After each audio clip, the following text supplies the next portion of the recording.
Okay, we're back. I meant to hit this slide. Long story short, with the Civil War, it begins. I'd rather go to this one. Do I want to hit that? Yeah, because I'll tell you what's on the left side. Long story short, this goes, the battle between, so the longer the war goes on between the Cheyenne, the Sioux, the Arapaho, and people in the area, well, eventually, with the start of the Civil War, there will be a portion of the United States Army who is sent not to fight in the Civil War, but sent into these areas to deal with the Indians. And so there's a lot of military sent out to the Rocky Mountain region to fight against the Indians, who are salty because they signed up and joined the army to fight against the Confederates or the Union, depending on where they're from, right?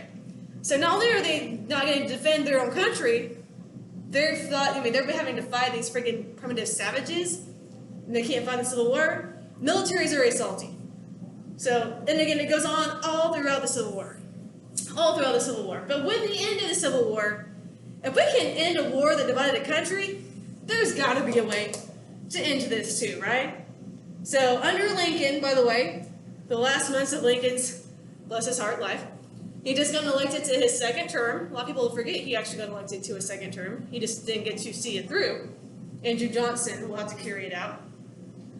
Anyway, so, you know what? It's time to compromise. So, a new set of government officials are sent to the area. They're camped out at a fort called Fort Loyne. And they reach out to the Indians. Chief Black Cattle is your Indian chief that was leading this Indian rebellion. And they say, look, enough's enough. We want to talk peace. If we can end a civil war, let's compromise and let's end this too. So they offer them a gift of grace. They say, look, if you are willing to come to Fort Loyne, no harm will come to you. If you come in peace, you will be embraced in peace. Camp out outside the fort, and Chief Black Kettle, your leaders will meet with our leaders, and let's come up with a compromise we can both live with, right? But there's a way to, there's got to be a way to end this. Let's solve it once and for all. So they do. Chief Black Kettle will bring about 800 Indians. And we're not talking warriors. We're talking just natives. Men, women, children, elderly, babies, etc., etc. 800 Indians, again, showing they're coming to prove that they also are there in peace. They want to end this. They want to compromise. Come to Fort Loyne. They set up camp outside the fort. And they actually to show that do their part. So they want peace too. They want to end this too. So their side of this thing will actually raise an American flag from their camp to show, their peace in this. Well, Chief Black Kettle and 2 or 3 others, I'd have to go back and look to clarify, but 2 or 3 others go inside Fort Loyne to compromise, right? They're not coming out until this thing is settled. And they're in there for days. I believe it's 2 days, it might be 3 days. But for days, while everyone else is just camped outside waiting. And a certain amount of time goes by, Chief Black Kettle and the other warrior chiefs he brought in with him, they come out and they have reached an agreement. They have reached an agreement, they have signed off, everyone is satisfied. This thing is over, right? They've come to an agreement both sides can live with, they're going to go home. If only it ended that way. As they are packing up, and to this day, we'll never know exactly what that agreement is that was reached because of what's fixing to happen next. We heard of a man by the name of Colonel John Chivington. Chivington was a military colonel. He was one of those who have been fighting this thing for years. He was one of those who was incredibly salty. He signed up for the military, was sent to deal with these, and I put this in huge quotes, stupid savages, which is how they were perceived in this day and age. Not my words, their words.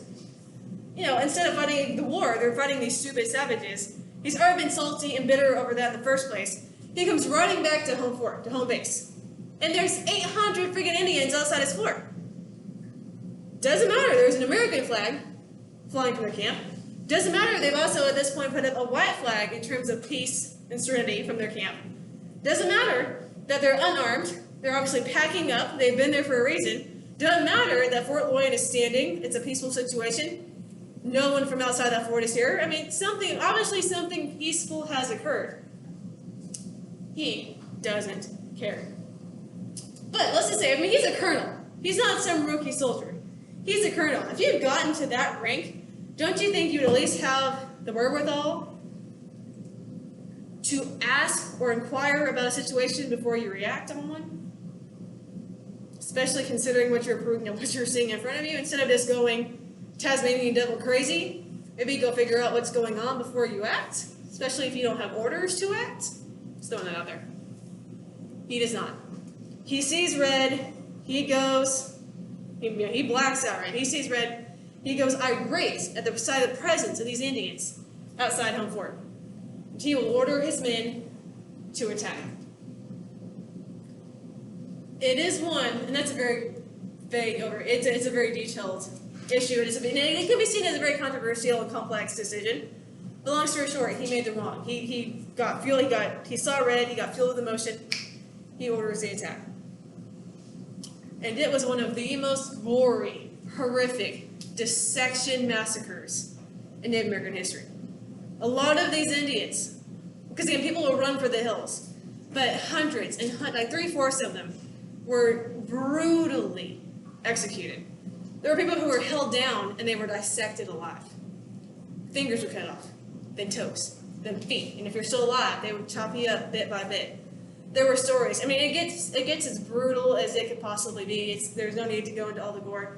There are accounts, and I had to study in grad school, which I wish I didn't, but about pregnant women who were sliced open enough that the fetus and everything would come out, and the baby would be sliced out of the belly, and then they would go on to dissect the mother. I mean, it was some of the most disgusting gore I've ever read in my life, as I'm having to really research it. There's stories about children who were beheaded, and then their heads just put on bayonets and stuck in the sand, for all to see. It said that the creek, the banks, the creek of Sand Creek just ran and flowed red with blood for hours as these people were just horrifically massacred. And this goes on for hours, right? And do you think in the space of those hours, anybody from inside Fort Wayne who heard what was happening, I mean, hello, it was not a soundproof fort. We're talking 1800s here. Didn't poke their heads out to see what in the world was going on? And did one person from inside Fort Wayne pop out to stop Chivington from what he was doing? Not one. Of course not. They just allowed this to continue.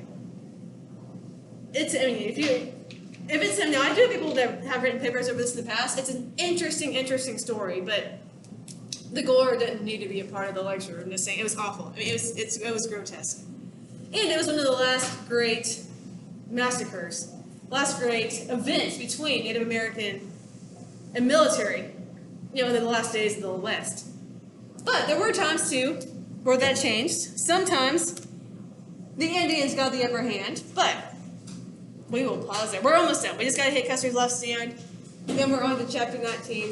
But we will ... there. We will end on that really inspirational, lighthearted note. And we'll conclude for the weekend. We'll finish this up on Tuesday, and we'll start chapter 19. So go watch some My Little Pony. Get that out of your head. Have a great weekend, guys. Let me know if you guys need anything, and I will see you next week.